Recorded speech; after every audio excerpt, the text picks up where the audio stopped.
ഞാൻ ഇറങ്ങി. ആ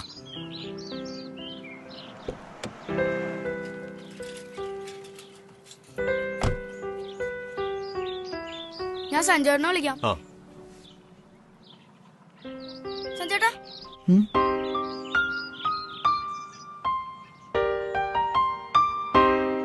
സഞ്ജയ്, ആസിസ്ക എന്നാ നാട്ടിലെത്തിയത്? ഞാൻ ഇന്നലെയാ. എടാ നീ എന്താടാ ഇവിടെ? അപ്പച്ചന്റെ മരണശേഷം എല്ലാം തകിടം മറന്നു. വീട്ടു ചെലവ്, അനിയത്തിയുടെ ചികിത്സ, പിന്നെ അച്ഛന്റെ കുറെ കടബാധ്യതകളും എല്ലാതും ഇവിടെ നിന്ന് കിട്ടിയിട്ട് വേണം. എന്ത് ചെയ്യും? അപ്പോ ഫ്ലൈറ്റ് അപകടത്തിന്റെ നഷ്ടപരിഹാര തുക ഇതുവരെ കിട്ടിയില്ലേ? അതൊക്കെ കഴിഞ്ഞു വരുമ്പോഴേക്കും മാസങ്ങളും വർഷങ്ങളും എടുക്കും. അതുവരെ ഞങ്ങൾക്ക് ജീവിക്കണ്ട ആസിസ്ക. നിന്റെ അപ്പച്ചൻ വലിയ ആഗ്രഹങ്ങളൊന്നും ഇല്ലാത്തൊരു മനുഷ്യനായിരുന്നു. എങ്കിലും ചെറിയ ചെറിയ ആഗ്രഹങ്ങളൊക്കെ ആ മനുഷ്യനുണ്ടായിരുന്നു.